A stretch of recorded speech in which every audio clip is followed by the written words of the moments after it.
Bonjour et bienvenue sur La Feuille de Service, le podcast qui fait parler le cinéma. Je m'appelle Alix Dezomer, je suis réalisatrice et technicienne dans le milieu du cinéma et je suis également la créatrice de ce podcast. Dans ce 6e épisode, j'accueille avec plaisir Elena Bulto, première assistante mise en scène, qui nous dévoile les coulisses de son métier très dense, son parcours de vie d'abord loin du monde du cinéma et sa découverte presque par hasard de son métier qu'elle adore. On fait un point sur les différents postes que l'on retrouve dans le département de la mise en scène, postes clés de la production de films, et sur les multiples choses qu'on est amené à faire quand on exerce ce métier. On parle aussi de passion, évidemment, et à quel point il est important de se tenir à ce qui nous anime pour avancer. On termine avec le portrait filmois, où on discute en long, en large et en travers des œuvres qui ont marqué la vie d'Elena, ses plaisirs coupables aquatiques et ceux qui la transportent. Je vous retrouve à la fin de l'épisode pour vous parler de l'avenir de ce podcast, et d'ici là, je vous souhaite une très bonne écoute.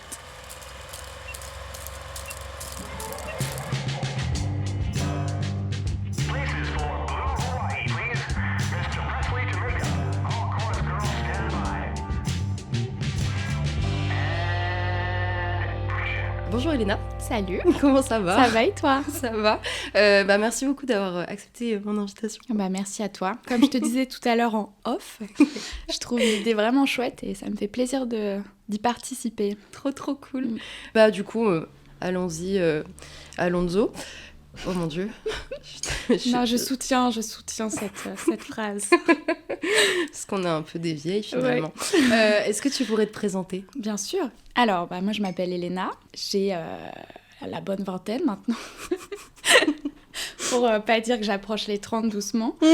Mais non, j'ai 27 ans et je suis assistante réalisateur, première assistante réalisateur et j'ai un peu une double casquette parce que je suis également directrice de production sur certains projets. J'habite Paris depuis 10 ans maintenant, ça commence à faire.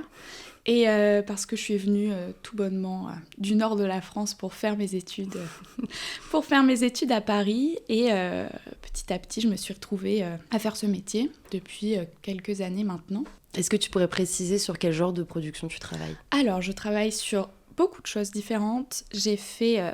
Je fais beaucoup de fiction, j'ai fait de la série, j'ai fait un long métrage également, j'ai fait du clip, j'ai fait de la captation spectacle, j'ai fait de la publicité, j'ai fait également beaucoup de sketchs sur le web, sur YouTube, et voilà, c'est à peu près mon éventail de... c'est mon petit panel. Alors, avant de rentrer un peu dans le vif du sujet de l'assistanat... attends, d'ailleurs, la question à 10 000 $.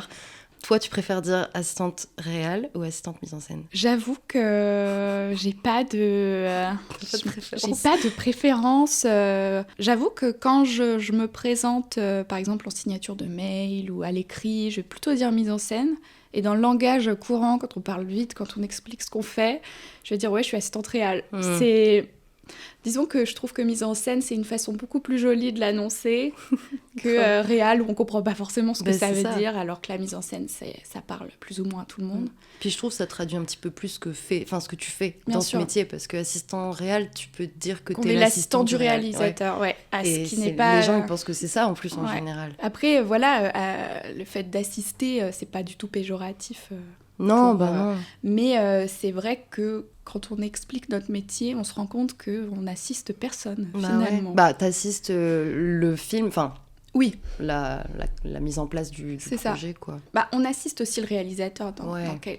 Mais après, voilà, il y a encore...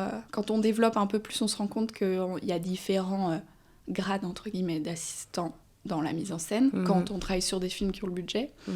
Et on assiste à notre manière, on a le premier assistant, le deuxième assistant, le troisième assistant, et on se rend compte que plus on a d'assistants dans ce département, moins le premier assistant réel assiste finalement. Ouais. Justement, est-ce que tu pourrais juste faire très rapidement un petit point sur la hiérarchie des différents postes en mise en scène ? Alors dans le département mise en scène, parce qu'on parle de département, on a le réalisateur ou la réalisatrice, qui est le big boss, la big boss du projet. Et on a ensuite, il est tout le temps assisté, du coup, on parle de ça, de son premier assistant ou de sa première assistante. Le premier assistant réel, ça va être un peu le chef d'équipe, parce qu'on va quand même dissocier le poste du réalisateur. Désolée, je parle que au masculin, mais du réalisateur-réalisatrice. Oui. À la personne qui est la première assistante. parce que le réalisateur en soi ne manage pas, entre guillemets, son équipe. C'est justement le rôle du premier assistant réalisateur de faire ça. On va dire que le premier assistant réalisateur, c'est le premier lien, c'est le lien direct avec l'équipe mise en scène. C'est le réalisateur dès qu'il aura quelque chose à dire sur la mise en scène, va se référer à son premier. Et ensuite, le premier va s'occuper de gérer son équipe et de faire en sorte que l'équipe mise en scène fonctionne bien, avec le second, qui est l'assistant direct du premier réalisateur, et le troisième assistant, qui est l'assistant direct du second. Voilà. En fait, chaque poste a son assistant, sauf le troisième. Pauvre.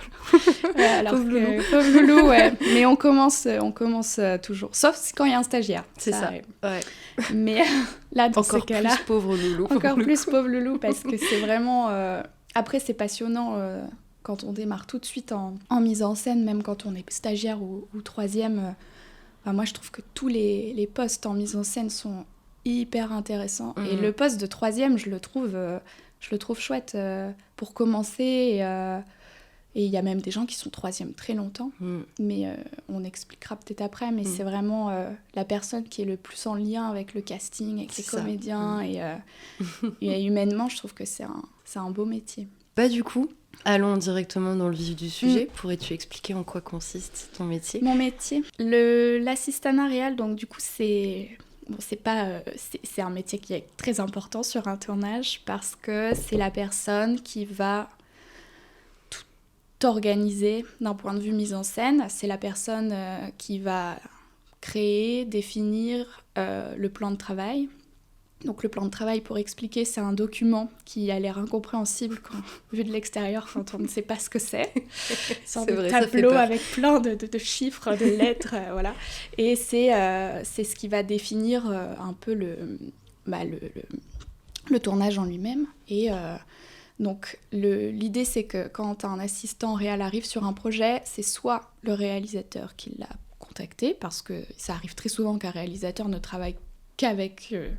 son assistant, et qu'il ne veuille personne d'autre. Ou alors, ça peut être également la production, qui fait appel à un assistant réalisateur. Moi, ça m'est déjà arrivé d'arriver sur un projet et que je ne connaisse absolument pas le réalisateur. Que ce soit la prod qui m'est appelée, parce que il faut savoir que pour la production, le métier d'assistant réal est très important, parce que ça va être le lien direct entre la mise en scène et eux. Donc, quand on arrive sur un projet... la production ou le réalisateur nous appelle et on va un peu être briefé sur ce qui se passe. Donc, qu'est-ce qu'on tourne, quel est le texte, sur combien de jours. On n'est jamais vraiment confronté à des questions de budget. On ne sait jamais combien un film coûte vraiment, mais la production va nous faire part des contraintes qu'ils ont. Donc, par exemple, s'ils ont l'argent pour tourner sur 3 semaines, il faut qu'on tourne sur 3 semaines et pas plus. On reçoit le texte, le découpage que le réalisateur aura fait peut-être en amont. Sinon, c'est un découpage, c'est complètement quelque chose qu'on peut travailler avec le réalisateur, mais c'est souvent le réalisateur qui s'en occupe. Petite pause, découpage. Un découpage, alors un découpage, ça va être tout ce qu'on voit quand on regarde un film. Chaque plan est préalablement pensé et bien travaillé à l'avance. Donc chaque plan qu'on va voir, même sur une seule et même séquence, dès que l'image se coupe, c'est qu'on a travaillé sur un plan en particulier et sur un axe, on va dire, de caméra. Et le réalisateur, c'est son travail. C'est que, en fonction du texte, en fonction du scénario, lui, il va amener toute sa dimension artistique au projet. Et ça va être de savoir comment on tourne le film, avec quelle lumière, comment on sera axé sur le comédien, combien de comédiens sont dans la pièce, est-ce qu'on décide d'être que sur une personne, sur 2 personnes, est-ce que là on a un plan sur un paysage, enfin voilà, et ça c'est le découpage, ça va être de savoir combien de plans on va faire dans le film. C'est des centaines et des centaines de plans, pour un film, on va pas voir des milliers. Et du coup, le travail de l'assistant réal, ça va être de pouvoir tourner tous ces plans, de pouvoir les caler en fonction des journées qu'on aura, s'il y a des plans qui doivent se faire la nuit, s'il y a des plans qui doivent se faire de jour, si on doit avoir des contraintes techniques particulières pour un plan, je ne sais pas si c'est de la cascade, si c'est une machinerie énorme, le travail de Maxime, qui va devoir demander énormément d'installations par exemple, ça va devoir de pouvoir caler tout ça dans le temps imposé par la production, finalement. Et donc on va créer un document qui s'appelle du coup le plan de travail, où c'est toute l'équipe entière va se reposer sur ce document. Et ça va être le lundi on tourne ça, le mardi on tourne ça, le mercredi on tourne ça, on commence par ça. On a tant de pauses entre tel plan et tel plan parce qu'on a tant d'installations. Et si l'assistant réel se trompe... C'est un carnage. C'est un carnage, ça peut être un carnage. Ouais. C'est pour ça qu'il y a une relation de confiance énorme avec la production et que c'est un poste où on est un peu dans les deux camps, entre guillemets. Je parle de camps parce que parfois on peut se dire que la production, elle a le mauvais rôle de se dire qu'il faut mettre des contraintes, évidemment, sinon on ferait tout ce qu'on veut. Ouais. Mais ça va être un peu de comprendre les contraintes de la production et de faire en sorte qu'en réalisation, on fasse tout ce qui est possible et tout ce qui sera le mieux pour le film. Et après, ça va être des discussions. Ça va être la production qui va dire écoute, là, on peut pas faire ce que le réalisateur souhaite parce qu'on n'a pas les moyens ou pas c'est juste pas possible. Et du coup, ça va être des discussions avec l'assistant réal et le réalisateur de se dire qu'est-ce qu'on peut faire, quelle solution on va trouver pour qu'on puisse faire au mieux les choses et que tout le monde soit satisfait. Et après, l'assistant réal, donc ça, c'est beaucoup de prépa. Ouais, voilà, j'allais dire tout ça, c'est avant le tournage. Avant le tournage, c'est en fonction du projet, on peut avoir des semaines, des mois entiers de tournage. Donc ça va être beaucoup de bureaux. Finalement, c'est un métier qui est sur les deux fronts, qui est autant sur le terrain que dans des bureaux à faire de la préparation et des repérages. Et voilà, c'est un travail qui est complet parce qu'on est partout. Et donc ça commence donc avec des semaines de préparation. Et l'idée, c'est que arrivé jour de tournage, tout soit prêt. Et donc parfois, c'est des jours, des nuits de travail. C'est parce que on est très... c'est tellement important d'avoir un plan de travail qui est fiable et qui se tient qu'on ne compte pas nos heures pendant la préparation. Et donc on travaille constamment avec la production et le réalisateur. Il y a des réalisateurs qui sont là tous les jours de préparation, mais au bout d'un moment, le travail du réalisateur, il est fait, dans le sens où lui, après, le plus gros de son boulot va se faire sur le tournage. Et quand son découpage se tient, quand il a été parfaitement compris par son assistant, on est censé être capable de travailler sans lui. Ouais. Ensuite, l'assistant réal se charge aussi de concevoir, entre guillemets, la feuille de service à l'avance. Donc là, pareil, bon là, ça dépend un peu de tout, de chaque production, mais l'assistant réal, c'est celui qui va pré-remplir au préalable toutes les feuilles de service du projet. Donc très souvent, même si sur un film qui va durer 1 mois par exemple, quasiment toutes les feuilles de chaque jour sont pré-remplies parce qu'on est censé savoir exactement ce qu'on va tourner, à quel moment. Après, la feuille de service, c'est vraiment un document qui se remplit par énormément de postes. Mais disons que c'est le premier document sur lequel on va se baser... Enfin, l'assistant réal va au préalablement remplir ces documents et c'est ce qui va permettre à tous les autres postes et tous les autres départements de... après rajouter en fonction de ce que l'assistant réel a dit. Donc c'est un peu c'est la grosse base d'un tournage, c'est le travail de l'assistant réel. C'est de savoir ce qu'on va faire, quand, à quelle heure, et quel jour. Enfin voilà, c'est vraiment... c'est un gros taf, ouais. Et sur le tournage, concrètement, qu'est-ce que fait un assistant réel ? Alors sur le tournage, là, son poste prend sens auprès de toute l'équipe parce que ça va être un travail très humain. Clairement, on est la personne qu'on entend le plus sur un plateau, sur un plateau de tournage, parce qu'on est constamment présent sur le plateau de tournage et on va, entre guillemets, un peu driver tout ce qui se passe. Donc évidemment, il y a le réalisateur qui donne toutes ses instructions à tout le monde, mais nous, le rôle de l'assistant, ça va être de cadrer aussi tout ça, de voir que si on n'est pas à l'heure, de presser un peu tout le monde, de faire en sorte qu'on commence à l'heure, de faire en sorte que chaque poste est à sa place, de faire en sorte que chaque chose est bien anticipée. On va aller voir chaque département, chaque pôle et leur dire bah là on tourne ça, donc il faut préparer ça, on tourne à telle heure, et en fait c'est faire en sorte que la journée elle se déroule bien, et ça va être de donner les instructions absolument à tout le monde. C'est constamment être la voix dans la tête des gens pour leur dire ce qu'on fait, avec quoi on enchaîne, qu'est-ce qu'on doit anticiper pour qu'après ça aille vite, qu'on appelle les comédiens sur le plateau, qu'on lance les moteurs, très important. C'est la personne qui va, une fois que tout est en place, va donner l'instruction de lancer les machines, c'est-à-dire faire tourner la caméra, faire tourner le micro et tout ça. Et après, une fois que tout ça c'est fait, là c'est le réalisateur qui parle et qui dirige sa scène.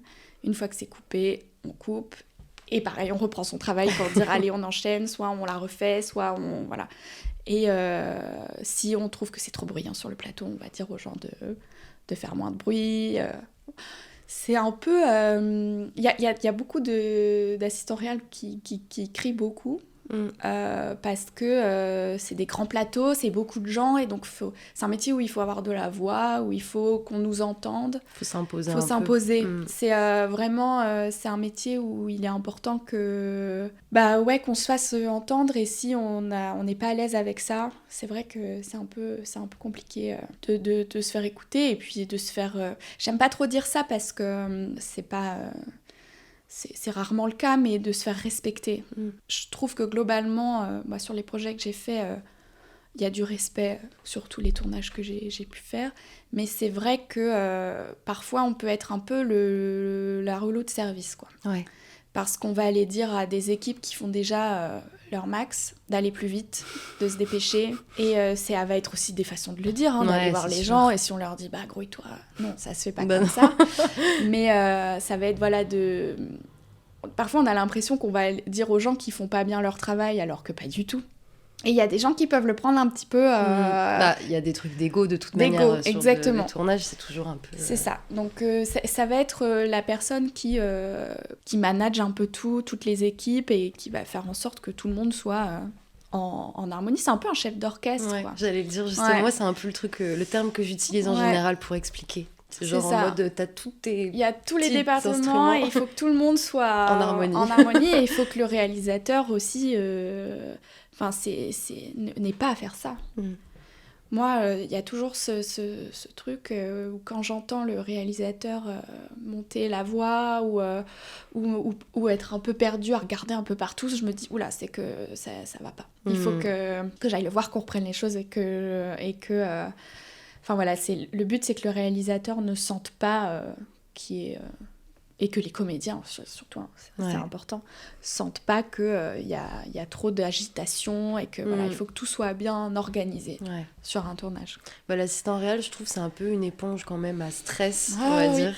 Parce que tu dois absorber le stress éventuel du réalisateur ou de la réalisatrice. Mais tu dois faire barrage en fait de ton corps avec tout ce qui peut se passer du côté de l'équipe, ou peut-être ils sont peut-être mécontents pour une raison ou une autre, ou peut-être qu'ils sont stressés, ou peut-être et c'est beaucoup de pression.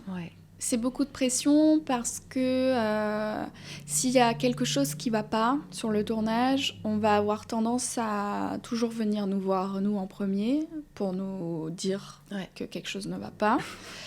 Et parfois, il y a des façons de le faire, et parfois, Donc, en fait, il faut être armé, parce qu'il faut être aussi armé face aux égos de chacun, que ce soit des bons ou des mauvais égos. Mais il faut... c'est un métier où j'ai appris beaucoup à mettre le mien de côté, parce que il y a rien de personnel quand quelqu'un vient nous voir pour dire que ça va pas, ou même quand ça va bien. Il faut apprendre à se dire que... nous, personnellement, ça ne nous atteint pas, c'est notre travail. C'est mon travail de faire ça. Bah surtout que t'as personne qui va venir te dire « Ah, c'est bien ce que... » Enfin, c'est bien ce qui se passe en général. Non. Les gens, ils sont quand même plus dans le négatif. Bah voilà, il faut que ça se passe bien. Et c'est que ton travail est bien fait. Quand personne n'a rien à dire, quand personne ne dit rien, c'est que ton travail est bien fait. Et c'est vrai que c'est comme tu disais, on éponge beaucoup parce que c'est beaucoup de pression. Et après, on est la personne, par exemple, si on est un peu en retard...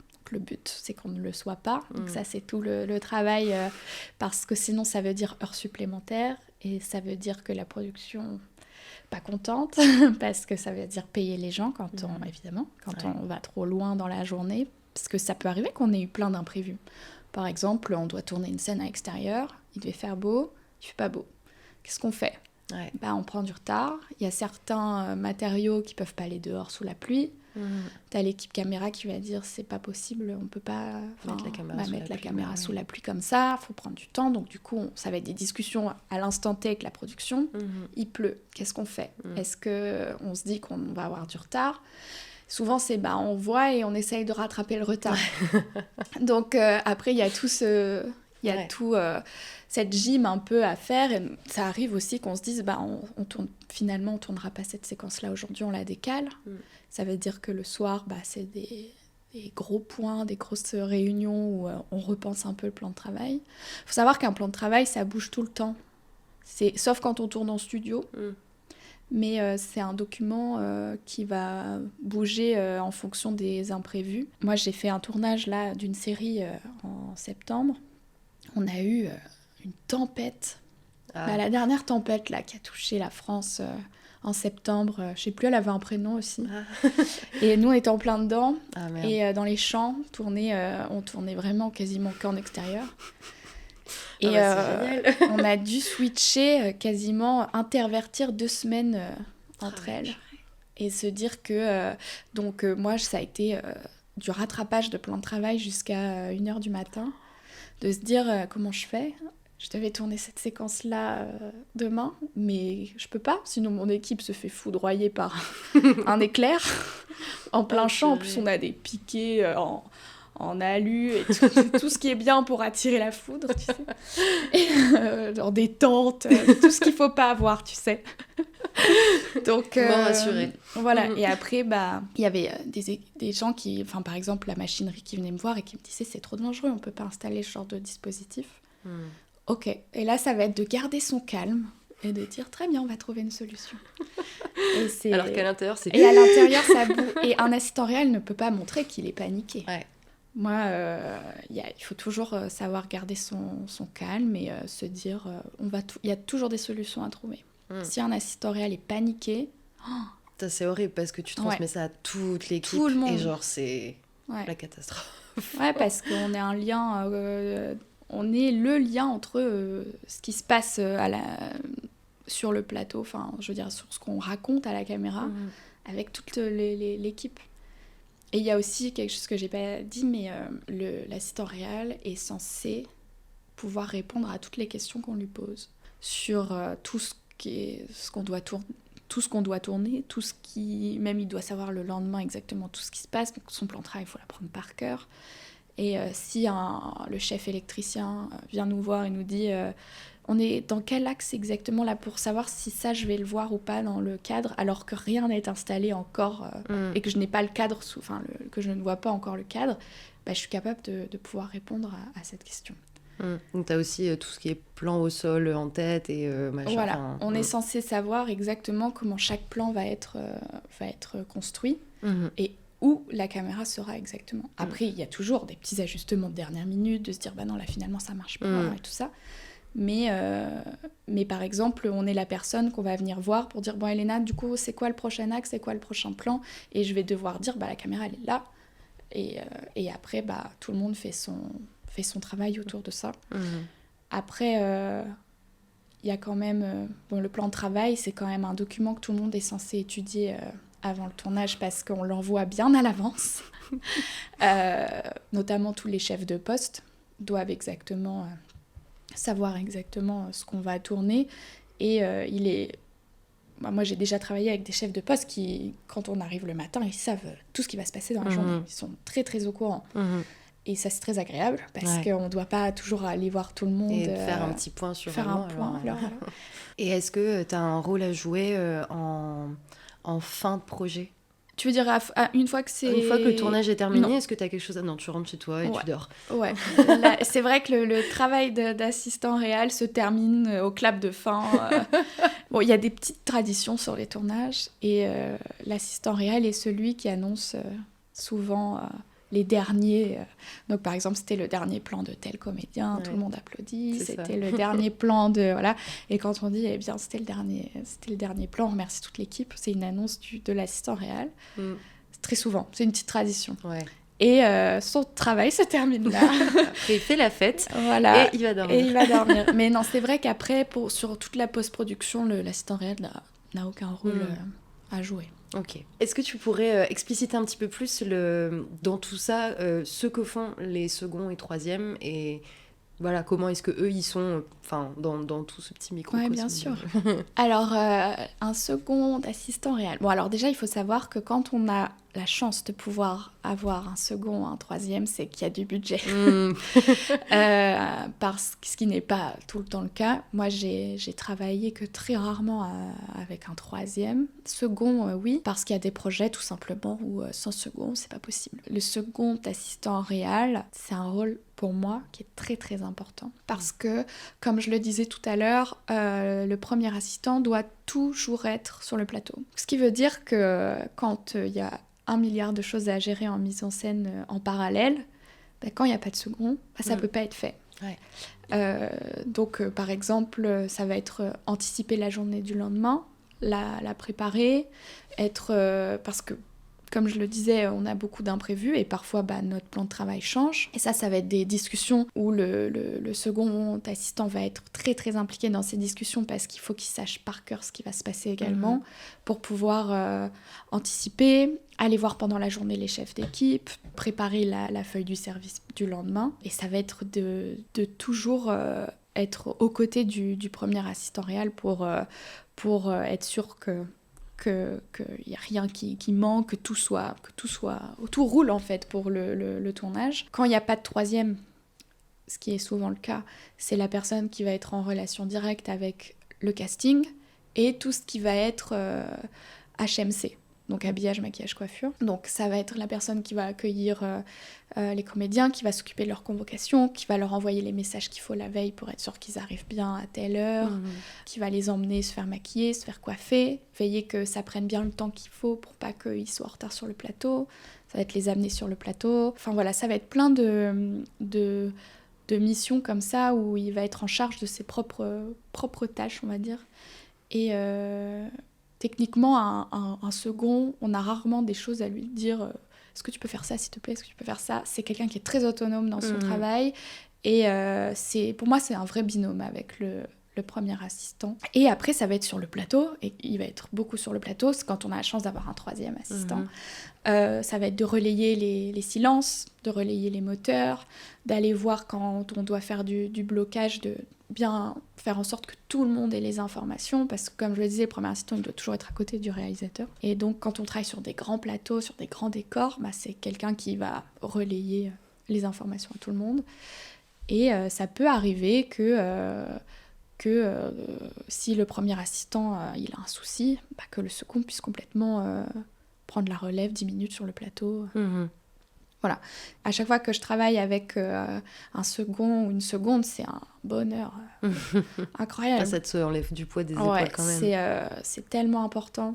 Et donc, du coup, maintenant, j'arrive à bien déterminer mes besoins à l'avance. Et quand on me propose un projet, si je me rends compte que 100 secondes, c'est pas possible, je le dis. Alors que avant, quand on débute, on n'appréhende pas assez nos besoins. Et en fait, on se rend compte que 100 secondes, on se tire une balle dans le pied aussi. Et aussi, le second assistant fait de la préparation en amont sur le tournage avec le premier assistant. Et le troisième, donc Et le troisième, quand on a la chance d'en avoir un, ça va être la personne qui va vraiment épauler le second pour le coup. Parce que sur des gros projets, le second, il est tout tout autant débordé qu'un premier. Mhm. Et ça va être de justement avoir toute cette partie accueil des convocations des comédiens et comédiennes, de les amener à l'heure au HMC, se faire maquiller, habiller, coiffer, faire en sorte qu'ils sont en raccord avec ce qu'on va tourner, s'ils sont bien dans le bon costume. De presser aussi parfois, ça va être la personne qu'on va entendre dans l'éloge qui va dire allez, il faut qu'on se dépêche, sans pour autant trop presser tout le monde, enfin mettre la pression quoi. On est toujours relié avec eux avec un talkie-walkie et il nous transmet toutes les infos. Et puis ensuite, de temps en temps, quand il y a du blocage à faire, du blocage, ça veut dire quand on tourne dans des décors naturels où on va devoir bloquer la circulation ou des piétons, ça va être de pouvoir aussi assurer ce genre de mission et être en lien direct avec la régie qui va suivre un peu les instructions de blocage. Et souvent, voilà, c'est le troisième assistant mise en scène qui se retrouvera là-bas en train de gérer un peu le blocage.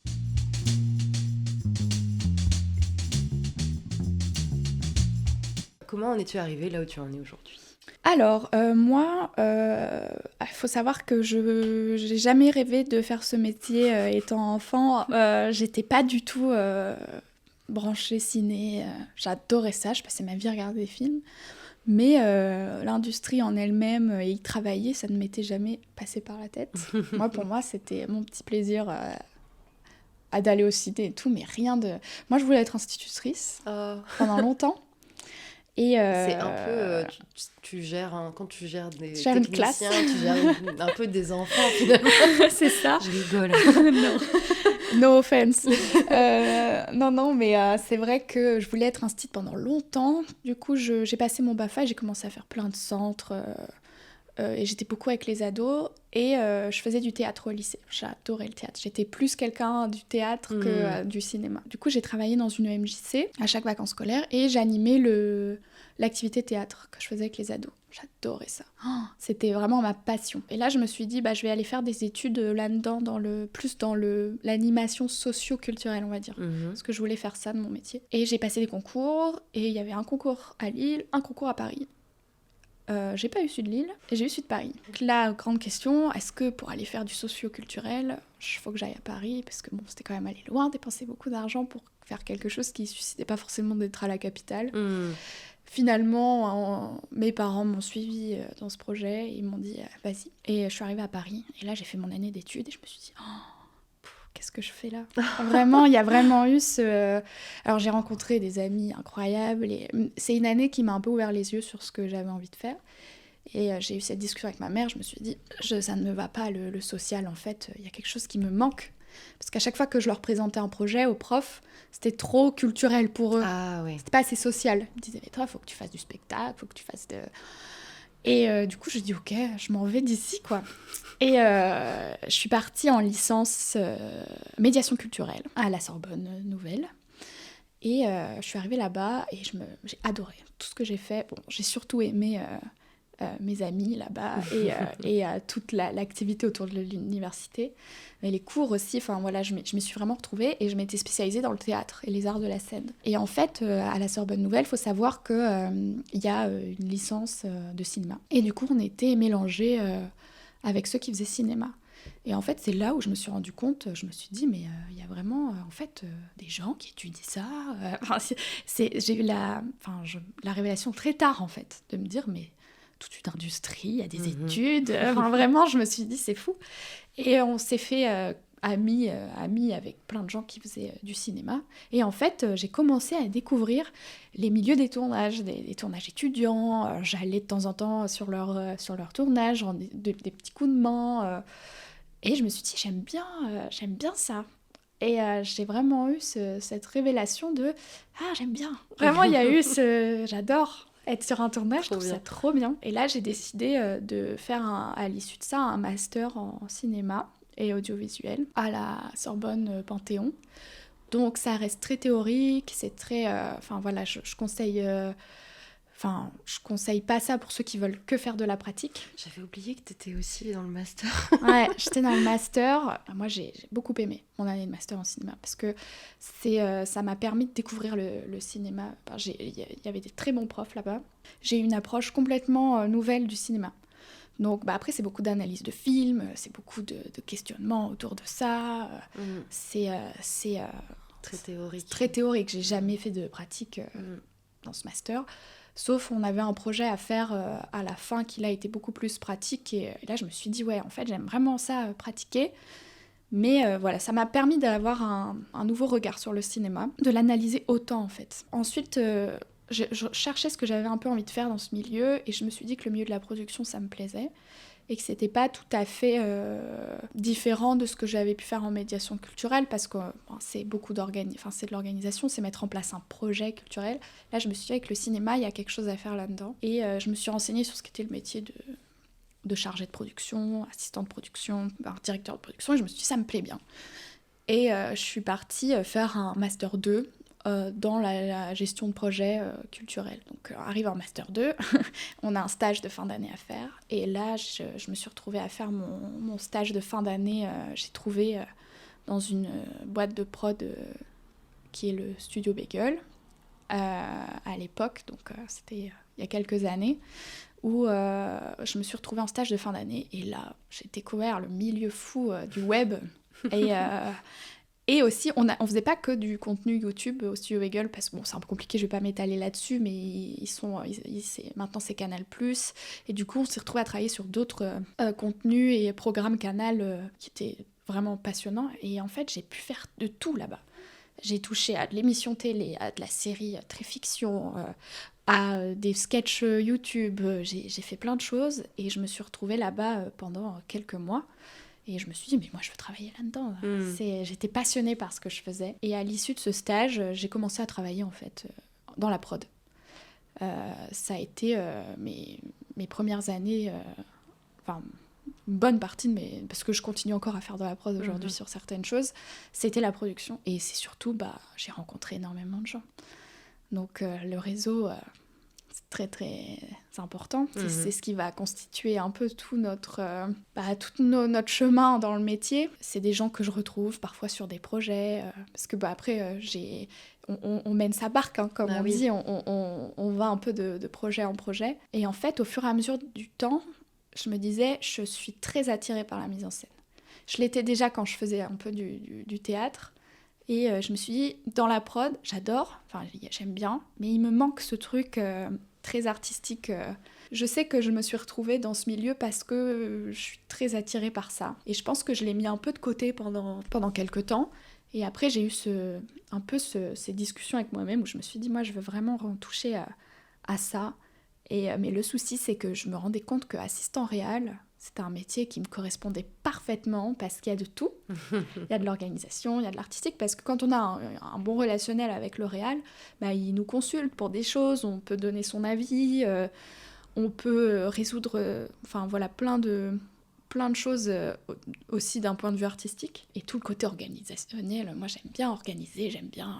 Et là j'en ai parlé en fait autour de moi tout simplement. J'ai dit que c'était un métier que j'avais envie de faire, que je savais pas trop comment y arriver, mais que je m'en sentais complètement capable. Et j'ai eu la chance qu'on me fasse confiance sur des projets où on m'a dit, vas-y, montre-moi. Et, trop bien. Et on verra si ça se passe bien. Et ça a commencé comme ça. Et j'ai commencé à faire des projets en tant qu'assistante mise en scène. Et c'est vrai que du coup, je suis arrivée très vite au poste de première. Parce que c'était sur des petits projets, mais qui avaient quand même de l'enjeu. Et j'ai très vite été plongée dedans. Et c'était des projets où il n'y avait pas forcément de budget pour avoir plusieurs assistants. Et je me suis très vite retrouvée première. Et en fait, ça s'est fait comme ça. Et après, je me suis dit, il faut que je me fasse connaître en tant que première assistante. Et c'est beaucoup de relations de confiance avec des réalisateurs et qui nous rappellent pour d'autres projets, tout simplement. Et après, ce qui se passe, c'est qu'on arrive sur un projet avec un réalisateur, et puis ça matche bien avec la production. Du coup, la production, un jour, elle nous appelle, elle nous dit on a pensé à toi, parce qu'il n'y a pas de premier assistant réel sur ce projet. Puis ça se fait comme ça. De fil en aiguille, c'est c'est que du réseau. C'est que ça. Franchement, ça m'est arrivé de démarcher encore après par la suite parce que j'avais envie de travailler sur un projet en particulier qui me plaisait. Mais c'est énormément de... En fait, assistant réal, c'est vraiment un métier de... comme tous, je dirais, dans le milieu de l'audiovisuel, mais de réseau, parce vu qu'on est censé être en binôme, entre guillemets, on est censé assister à un réal, c'est que du relationnel, quoi. C'est vraiment... c'est soit... d'un côté, très important pour la prod d'avoir quelqu'un qui connaisse, et aussi important pour le réalisateur d'avoir quelqu'un qui connaît. Et si un assistant réal arrive et qui connaît personne, c'est plus compliqué de rentrer par cette porte-là que voilà. Donc moi, je trouve que j'ai eu de la chance de rencontrer des gens qui m'ont fait confiance. Et j'ai pu très vite faire un long métrage en tant que première assistante. Et ça m'a beaucoup aidée. Et parce que c'est rare que quand on fasse un long métrage en première assistante et qu'on n'en a pas fait avant, qu'on n'a pas fait c'était mon premier long, c'était une chance incroyable. Et les producteurs m'ont fait confiance, parce que ça peut arriver que les producteurs disent au réal ah non, c'est trop de risque de prendre quelqu'un qui a jamais fait ça. Et ça s'est bien passé. Et du coup, on m'a rappelé avec cette même production. Et puis après, on travaille avec une autre production. Enfin, voilà. Et ça se fait comme ça. Si tu avais un conseil à donner à quelqu'un qui voudrait faire la même chose que toi? La persévérance et surtout ne jamais douter de ses capacités. Je sais que les métiers artistiques comme ça, on doute tout le temps de soi. On est tout le temps à se dire, avec ce fameux syndrome un peu de l'imposteur, de pourquoi moi, alors que les autres, il y en a plein, et que c'est un métier que plein de gens veulent faire, que c'est un milieu dans lequel plein de gens veulent rentrer. Il ne faut jamais se dire ça, il faut toujours se dire que si on a envie, c'est qu'on a notre place là-dedans. Et si c'est des métiers passion. Ouais. Et moi, j'ai jamais vu quelqu'un qui faisait ce métier sans aucune passion. Il y en a peut-être, hein, mais c'est ça que je trouve beau là-dedans, c'est qu'on est tous passionnés par ce qu'on fait, on prend les choses très à cœur du coup parce qu'on est passionné, et on voit des gens investis dans leur travail. Vraiment, si on n'est plus investi dans son travail, c'est qu'il faut peut-être se poser des questions, mais c'est des métiers qui demandent de la passion, et quand on est passionné, c'est qu'on est déjà sur la bonne voie. Faut pas abandonner, ça peut paraître énorme, ça peut être un océan de requins et parce qu'il y a tellement de monde, il y a tellement de gens qui rêvent de ça, et à la fois pas tant, parce que... C'est quand même un petit... c'est un petit monde. C'est un petit monde, et ça peut faire peur d'y rentrer, et il faut jamais douter de soi. Il faut toujours... Moi, par exemple, quand on m'envoie des messages de gens... avec qui j'ai bossé il y a 1 an, et que je vois qu'ils m'envoient encore des messages qui sont hyper investis et tout, je trouve ça génial. J'adore les gens qui sont présents. Donc c'est ça, c'est être présent, relancer le réseau qu'on a, pas trop souvent, pas tous les jours, autant que 2 fois que l'on peut, même si c'est pour proposer un truc juste d'être... si tu cherches un 3e ou un assistant d'assistant et tout machin, et c'est de commencer comme ça, et de se dire qu'il n'y a aucune mauvaise place. On commence tous forcément par quelque chose. Et à un endroit, ça peut être l'assistant de l'assistant de l'assistant, mais c'est déjà super, et il ne faut pas se décourager. Jamais se décourager. Et quand on se décourage, il faut savoir en parler, et trouver un peu avoir des liens avec des personnes dans le milieu, et il faut jamais être tout seul et être trop renfermé dans ses questionnements et tout. Moi, ça m'a beaucoup aidé de me faire des amis dans le milieu, de toute façon, entre passionnés, on peut que bien s'entendre. Ouais, grave. Et déjà, voilà, pour moi, c'est ça la clé, c'est que si on est passionné, c'est qu'on est sur le bon chemin.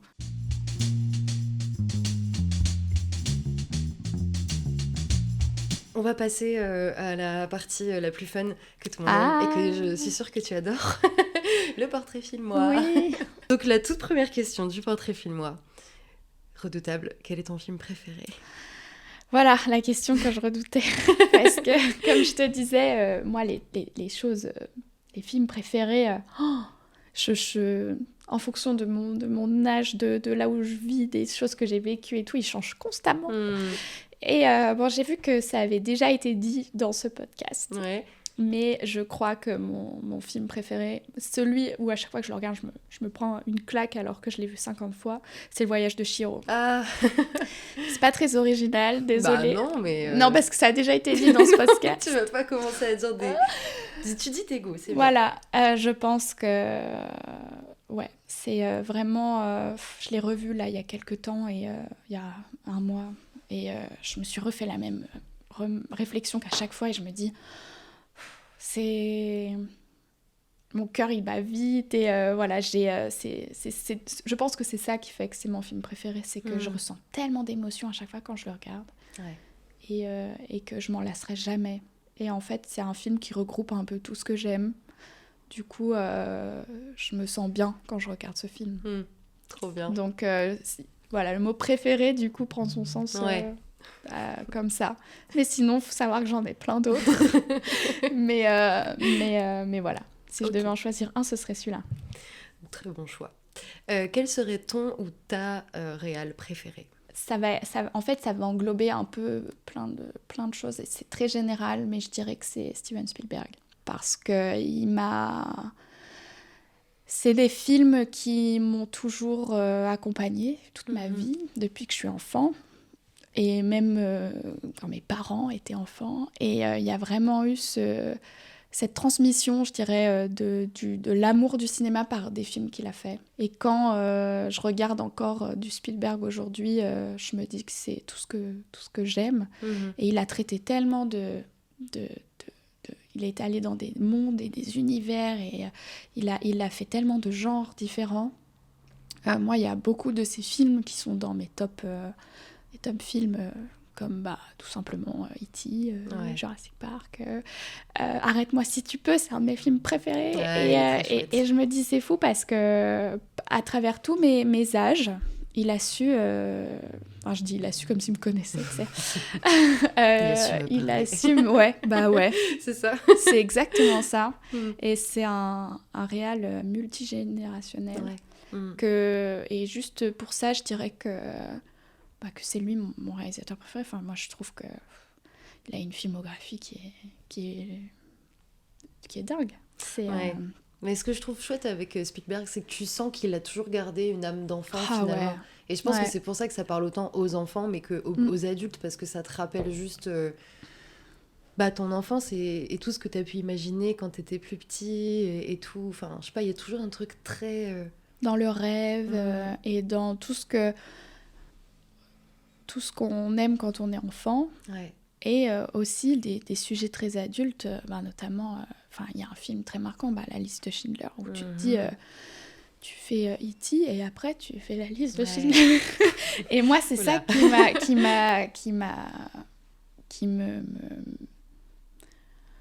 me fait complètement...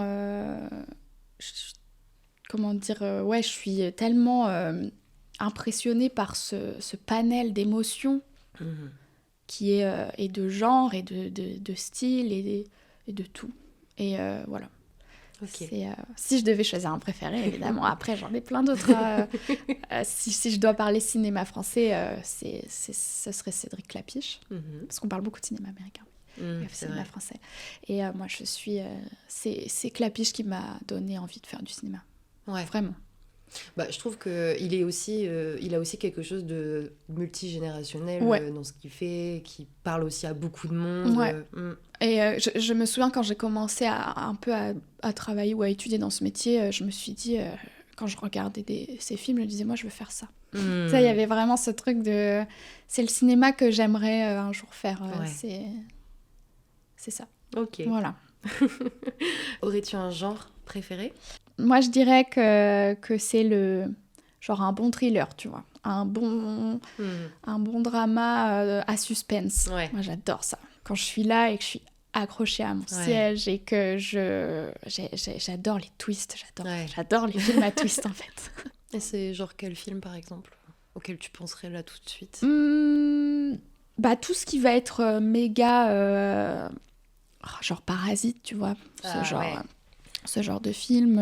Enfin voilà, ça va être des films en enquête en fait. Ouais. J'adore les policiers quand ça te prend aux tripes. Voilà. Aurais-tu un plaisir coupable? Oui, j'en ai plusieurs. Oui. J'en ai plein des plaisirs coupables parce qu'il faut savoir que moi, quand je regarde parfois plus de plaisirs coupables que de films. Non, mais ça va être en fonction de mood. Mais moi, je suis très, très, très adepte dans le plaisir coupable de films de comédie des années 2000 américaines. Par exemple, fin 90, début 2000, tu vois, genre La Revanche d'une blonde. Yes, j'adore ce film. C'est mes petits plaisirs coupables, quoi. C'est où tous les films, tu sais, avec Adam Sandler à l'époque, de Rien que pour vos cheveux, Just Go With, que des trucs comme ça. Ça, j'adore. Okay. Ça, c'est mes petits plaisirs coupables, c'est mes petites comédies américaines. Et bah du coup, sur le même sujet, un film qui te fait rire? Bah alors, c'est un énorme classique, hein, mais je dirais Astérix Obélix Mission Cléopâtre. C'est la réponse de absolument tout le monde. Ouais, mais là, désolée, mais Alain Chabat a mis là, c'est tout. Il arrive dans nos tops. Il a su convaincre pas mal de monde sur le film qui fait le plus rire. Moi, je ris, mais à gorge déployée, quoi, vraiment, et à chaque fois. Ah, il est chouette. Hein, et c'est le genre de film que je connais par cœur et qu'on ressort toutes les répliques en soirée avec les copains et tout. Et sinon, Le Père Noël est une ordure aussi. Ouais. J'adore ce genre d'humour. Ça me fait beaucoup rire. Et pareil, on le regarde une fois par an avec mes parents. C'est la tradition à Noël. Et on rit toujours. Aux mêmes blagues, à chaque fois au même moment. Il faudrait nous filmer à chaque fois. Je pense qu'on a les mêmes réactions à chaque fois. Et voilà, ça, c'est des films qui me font bien rire. Ouais. Un film qui te fait pleurer? Alors, je dirais... je vais parler par trauma d'enfance d'abord. Le film qui m'a fait le plus pleurer quand j'étais petite, vraiment, ou la première fois que j'ai pleuré devant un film en étant enfant, c'était Seul au monde. Le film avec Tom Hanks? Ouais. Alors avec là, le ballon, là? Ouais, pire scène du cinéma pour moi. C'est horrible, hein. Ouais, non, mais c'est dur. Parce que c'est pas le film le plus triste. Non. Mais je me revois dans le canapé quand j'étais petite à regarder ce film et à pleurer, mais si j'avais perdu quelqu'un, quoi. C'était... et en fait, parce que moi, je suis quelqu'un... je m'attache à trop de trucs, mais au moindre objet. Je suis celle qui jette le moins de trucs au monde et je personnifie vachement les objets et tout. Et là, le ballon, là où il sonne, ça, justement. Peut-être. Ça, et non, sinon, je dirais, pour être plus, moins dans l'enfance, on va dire, c'est La vie est belle, de Benigni. Ouais, ça ouais.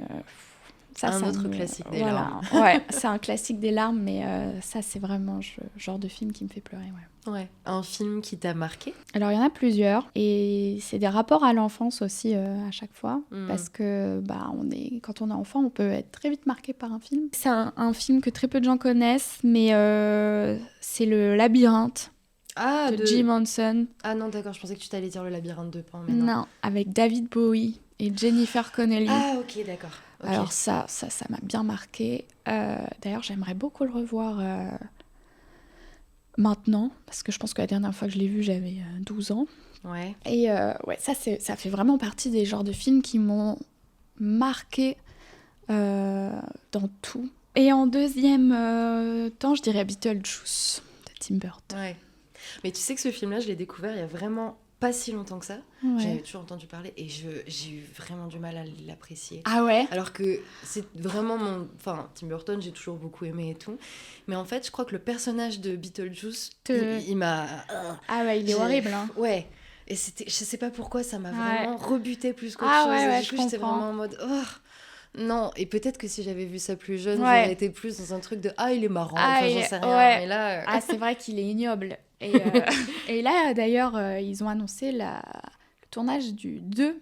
Oui, j'ai vu ça. avec Winona Ryder. Avec Michael mais en Keaton. mode, du coup, ça veut dire que c'est elle, mais elle a grandi. Ouais, et sa fille serait Jenna Ortega d'ailleurs. Oui, j'ai vu. Voilà. Donc ça, c'est fou parce que c'est quand même un beau défi de sortir le 2. Mais ouais, voilà, je dirais que c'est 2 films qui m'ont marqué, mais encore une fois, c'est la Helena enfant qui parle. Ouais. Parce que c'est resté vraiment dans ma tête, quoi. Ouais. Et après, j'ai entendu Maxime qui le disait sur ton podcast, mais il y a Harry Potter aussi. Oui. Parce que c'est comme beaucoup de gens de notre génération, c'est mon premier souvenir au cinéma. Quand je me revois pour la première fois aller au cinéma, c'était devant Harry Potter. Et je trouve que... puis moi, j'adore, je suis très très fan d'Harry Potter. Ouais. Je les classe même plus dans mes films préférés parce qu'ils sont sont... panthéon. Ouais, ils sont au-dessus, ils flottent au-dessus. Et c'est plus l'univers en lui-même que les films, finalement. Ouais. Qui, ça a un peu dépassé tout ça. Ouais. Mais voilà. C'est super. Aurais-tu un film doudou ? Alors oui, j'ai un film doudou. Alors moi, il faut savoir que je suis... parce que là, on dit beaucoup les films. Je suis très série, moi. Mm-hmm. Je suis quasiment autant fan et consommatrice de séries que de films. Et je dirais que c'est plus une série doudou, si j'ai le droit. Ouais. Sinon, je te dirai un exemple de film. Dis-moi un exemple. Tu me dirais un exemple de film aussi. Ma série doudou, c'est Desperate Housewives. Ah ouais. Ouais, vraiment, dès que je vais pas bien, dès qu'il y a un truc et tout, je me mate. Ah ouais, mais je l'ai vu 1 milliard de fois. Et c'est vraiment ce que je vais regarder quand je suis pas bien parce que...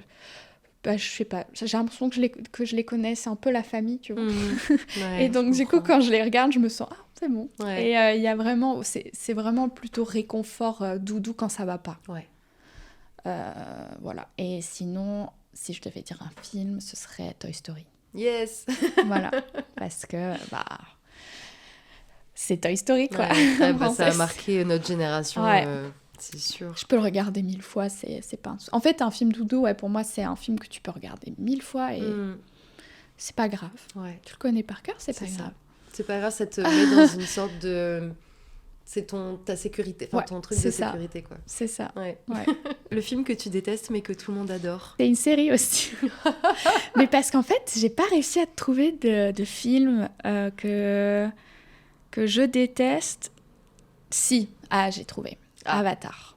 Ah, tu rejoins Maxime sur ce point. En fait, le mot détester est très fort. Ouais. Parce que je déteste pas, oui. mais je n'aime pas trop. C'est pas du tout mon... J'ai pas compris, surtout à la sortie... Mais après, chacun a son avis, évidemment, ses goûts. Mais moi, la sortie du 2, j'ai été le voir au cinéma et j'ai vraiment pas compris... pourquoi il y avait eu autant de...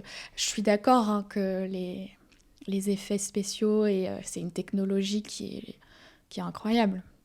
Là-dessus, je suis d'accord. Mais c'est tout le reste, en fait, que j'adhère pas du tout. Et j'ai eu beaucoup de débats avec des amis en soirée où ils me disaient « Mais tu rigoles, le film, il est incroyable et tout. » Et moi, j'étais là « non. » Mais voilà, ça, après, c'est plus dans le scénario, les personnages. Visuellement, je me suis pris une claque. Ouais. Ça, je vais pas le... Mais moi, c'est un film, j'aime un film pas juste pour ce qu'il me donne visuellement. Ouais. Et Avatar, c'est ça que j'aime pas trop, c'est plus le fond. Et ce qu'on me raconte, je suis pas... Ouais. C'est pas ce qui me... Ça te parle pas particulièrement. Voilà. Donc je dirais pas que je déteste, mais c'est plus le ratio par rapport à comment on en a parlé et comment moi je l'ai reçu. Je me dis, ah ouais, il y a un écart quand même. Voilà. Et du coup, la série, c'est quoi ? La série, je dirais que c'est Wednesday. Ah ouais, t'as pas aimé ? J'ai pas adhéré du tout. Et j'ai pas compris non plus... Il y a eu un énorme engouement autour. En fait, c'est plus ça, je pense. Pareil. Je remets pas du tout en question la prestation de Jenna Ortega parce que moi je trouve que c'est une actrice super. J'aime beaucoup de choses dans cette série, dans l'univers et tout, mais j'avais pas aimé l'histoire et je retrouve pas Tim Burton en fait. Ouais. J'aime tellement Tim Burton ce qu'il fait. Parce que je ne le connais pas personnellement. Un jour peut-être. Ouais, peut-être. Avec Brad Pitt. Non, on me vend ça comme étant le retour un peu de Tim Burton là sur une série Netflix et tout. Je trouvais le propos hyper attirant. Et en fait, j'ai vraiment regardé jusqu'au bout, mais je me suis forcée. Ah ouais, putain. Putain, c'est fou parce que moi, je me suis dit, oh mon Dieu, pour une fois, depuis des années, j'aime bien un truc de Tim Burton parce que j'adorais quand j'étais ado. Et à partir de, je pense, Alice au Pays des Merveilles, Dark Shadows, moi, là, il s'est un peu perdu, ouais. Et en fait, tous ces films après, j'en ai aimé aucun. Ouais. Et là, je me suis dit, oh, je suis contente parce que j'aime bien l'univers de la famille Addams et tout. Et genre, j'ai regardé, je me suis dit, oh, c'est cool, j'aime bien, je suis contente. J'ai vraiment l'impression de retrouver le petit truc un peu de folie, mais un peu bizarre de ce que j'avais connu quand j'étais plus jeune. Et du coup, je me suis dit, bah, ça me réconcilie un petit peu avec lui quand même, tu vois. Ok. Non, mais j'entends. Le pire, c'est que j'entends vraiment quand les gens me disent qu'ils aiment bien. Ouais. Je comprends. Mais moi, j'ai pas été piquée, on va dire. Bon, voilà. t'as le droit. Voilà. À l'inverse, le film que tu adores mais que tout le monde déteste. Alors ça, c'est des films, mais vraiment, nos jugements sur ce... Mais, non, mais en plus, il n'y a pas vraiment d'exemple. C'est juste que j'aime trop, premier degré, les films de requins nuls. Les films d'attaque de requins, tu sais. Genre Sharknado et tout. Mais non. Ça, je te jure. Mais en fait, moi, dès qu'il y a des films de requins qui bouffent des gens, ça me fait rire. Mais je regarde ça premier degré. Il y en avait un qui est sorti là en eau trouble avec le mégalodon et tout machin. Mais oui. Et c'est nul. Vraiment, pour moi, c'est nanardesque, tu vois. Ouais. Et moi, j'adore les nanars. Après, bon, c'est pas un film qui se veut être un nanar, je pense. Mais, c'est un film sérieux. Mais moi, les films de requins, ça me... Je sais pas pourquoi, il y a un truc... Du coup, je vais regarder En eau trouble avec un énorme requin et on va me regarder en mode « Mais qu'est-ce que tu regardes, Elena ?» Je sais pas, il y a un truc d'attaque de requin qui me fascine un peu, genre. Bah, c'est vraiment la question que tout le monde déteste, c'est juste que tout le monde trouve ça nul, plutôt. Ouais. Mais moi aussi, c'est ça le pire, mais c'est ça que j'aime. Ouais. Et je trouve que le sujet de l'attaque de requin... Je le trouve génial. Ouais. Il y a vraiment ce truc nul parfois dans les films quand ils se font attaquer et tout. Et ça me fait rire en fait. Ouais. J'arriverai même pas forcément à expliquer pourquoi, mais les attaques de requins, ça... Voilà, c'est... Trop drôle. Voilà. J'exclus quand même Les Dents de la Mer parce que ça reste un bon film. Mais je pense que ça démarre de là où je me suis dit... les films avec des requins, j'aime bien. Et du coup, t'as pas peur d'aller te baigner Eh ben non. Figure-toi que j'ai nagé avec des requins même une fois, avec un requin tigre. Et j'ai pas eu peur. Oh, waouh. J'étais très malade parce qu'il y avait une houle d'enfer. Ouais. Mais il y a un truc qui me fascine chez le requin, parce qu'on le représente toujours bouffeur d'hommes et tout machin dans les films. Ouais, évidemment. Et je dis pas que c'est pas le cas, parce que voilà, mais je trouve que c'est un animal fascinant, parce qu'il fait peur. Et du coup, j'aime bien un peu ça. D'accord. Et voilà, tout simplement. Ce que tu considères être un très bon film de cinéma? Eh bien, le film qui m'est venu en premier, c'est Django Unchained, de Tarantino, que j'ai vu il n'y a pas si longtemps finalement, et je me souviens avoir eu ce truc de waouh, trop de choses géniales. Enfin, pour moi dans ce film, c'est un film de cinéma où il y a tellement de choses que j'aime. Dans tout, dans l'histoire, dans la mise en scène, dans la construction des personnages, la performance d'acteurs. C'est difficile d'expliquer exactement pourquoi je trouve que c'est un bon film de cinéma, parce qu'il y aurait, on en parlerait pendant des heures. Ouais. Mais pour moi, c'est un exemple de très bon film de cinéma, c'est ça. Parce qu'il regroupe... Pareil, c'est le genre de film où quand tu le regardes, toutes les 10 minutes, tu fais « Oh, waouh, waouh ». Et ça, et sinon, je dirais, là, dernièrement, et d'ailleurs, je le mettrais bien aussi dans mes films préférés, pour pas qui est 2 fois le voyage de Chihiro. Mais dernièrement... c'est pas grave. Non, mais tu vois, ça peut... C'est Everything Everywhere All at Once Ouais. des Daniels. Alors ça, la vache, la claque Je l'ai que je pas me vu suis encore. prise. Je me suis pris une énorme gifle. Et je sais que je me suis dit, tout dans ce film me plaît. Ouais. Tout. Ah, c'est cool. Et je sais qu'il n'a pas fait l'unanimité, parce qu'il y a des gens qui le trouvent un peu bizarre, ce film. Mhm. Mais moi, waouh. Et je me suis même dit récemment que je pouvais dire que c'était un de mes films préférés. Et je dirais que c'est un très bon film de cinéma aussi. Ouais. Parce qu'en fait, au cinéma, tout simplement, je me suis pris une gifle. Je suis repartie, je me caressais la joue pour soulager la claque, tu vois. T'es là, oh waouh, waouh. C'est une bonne claque. Très bonne claque. Super. Merci beaucoup d'avoir réussi à Ah bah merci. choisir toutes Ouais. tes... Merci à toi de m'avoir obligée à faire cet exercice. Ça fait du bien. On va arriver à la fin. Ouais. Où est-ce qu'on pourrait retrouver ton travail dans des choses qui peut-être paraissent bientôt ou sont sorties un peu récemment? Eh bien sûr. Alors, on a là récemment le long métrage sur lequel j'ai travaillé, dont je parlais tout à l'heure, s'appelle Stéphane.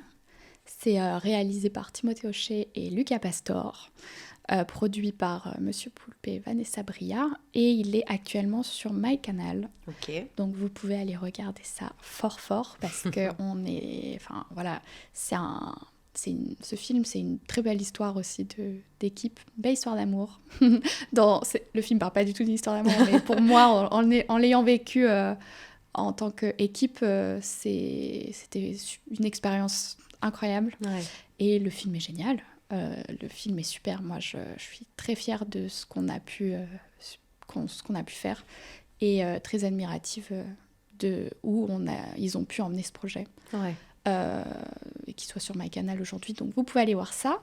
Et sinon, ça va être quasiment toutes les vidéos YouTube en ce moment de Cyprien, sur laquelle je fais aussi la direction de production et de l'assistance à la mise en scène. Ça va être la série Les Frères Pétou avec Monsieur Poulpe sur MyCanal et la chaîne du Studio Bagel. Ouais, tu bosses encore beaucoup avec eux. Ouais. Je continue, là, typiquement ce projet-là. Et sinon, ça va être le Monde à l'envers aussi, les vidéos YouTube du Monde à l'envers. Ah, je savais pas que tu bossais sur celle-là aussi. Ouais, pas toutes, mais beaucoup quand même. C'est vraiment, en fait, ils font partie des personnes avec qui j'adore travailler, comme Cyprien, Le Monde à l'envers. Ouais. Tout ça, c'est vraiment des gens avec qui j'adore bosser. Et voilà, puis après, il y a des petites choses qui arrivent, qui devraient arriver. Et voilà. Est-ce qu'il y a un réseau social sur lequel on pourrait te suivre, où on voit ton actu et Instagram, écoutez, Instagram, c'est mon nom et mon prénom, tout simplement. Ça marche. Est-ce que tu aurais une recommandation culturelle à nous partager ? C'est plus une série que je regarde en ce moment. Et là, la dernière saison vient de sortir, ça s'appelle Succession. Ouais. Et j'adore cette série. Vraiment, ça a été une révélation pour moi. Et là, la dernière saison, et en ce moment, elle est en train de sortir. Enfin, il y a un épisode tous les dimanches. Et pour moi, cette série, c'est un monument. J'adore parce qu'ils ont su m'intéresser à des sujets qui ne m'intéressent absolument pas dans la vie, c'est-à-dire l'économie, la fusion-acquisition de grosses entreprises, genre vraiment le cœur névralgique du monde des millionnaires, milliardaires américains. Très politique, économique. Enfin, tout ce qui, moi, dans la vie, d'habitude, je fais ouf. Moi, c'est ça qui m'attire pas, justement. J'ai pas encore commencé à regarder parce que je crois que ça va pas me parler, quoi. Et du coup, écoute, après, je peux pas parler à ta place parce que je sais pas comment tu vas la recevoir, mais moi qui suis pas du tout là-dedans, qui ne m'y connais pas du tout, j'adore. Je suis, mais en fait, je trouve que c'est une série où j'ai rarement vu, voire peut-être pour ainsi dire jamais, une série où je trouve la construction des personnages autant complète et fascinante, quoi. Je trouve que chaque personnage est écrit à la perfection et interprété à la perfection. Et c'est une série, c'est une série qui m'a beaucoup touchée par l'écriture et l'interprétation. Ok. Écoute, merci. On a Beaucoup parlé. Beaucoup parlé. Moi, je suis bavarde. Je disais Maxime Allard est bavard, mais moi, c'est encore pire, en fait. Bah non, mais c'était super intéressant et je trouve qu'on est quand même... T'as quand même allé vachement dans les détails de ce que c'était.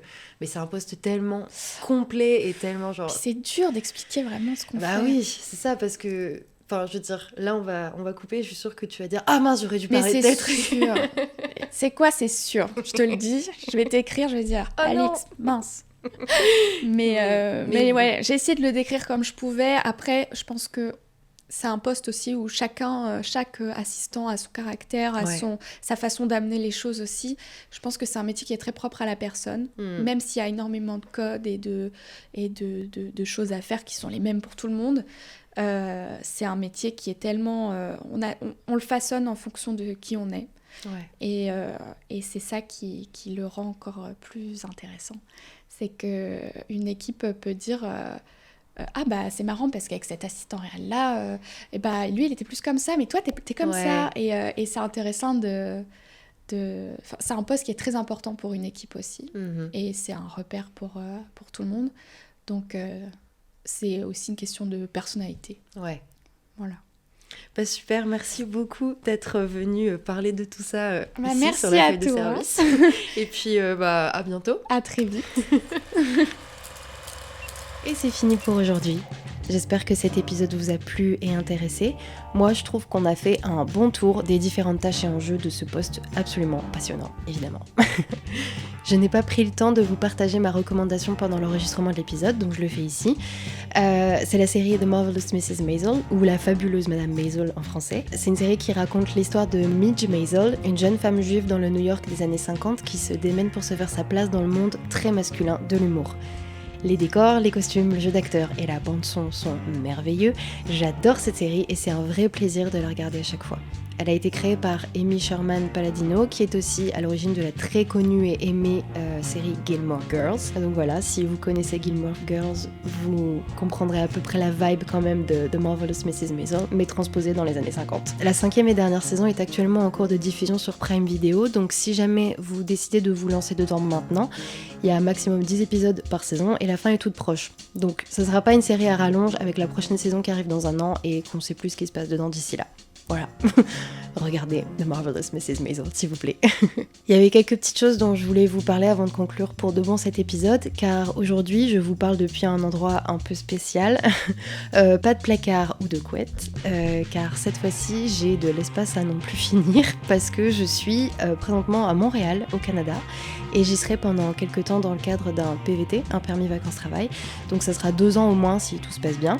Et si jamais vous avez envie, vous pouvez aller voir sur mon Instagram personnel pour plus de détails sur tout ça, parce que je ne vais pas m'étaler plus que ça ici.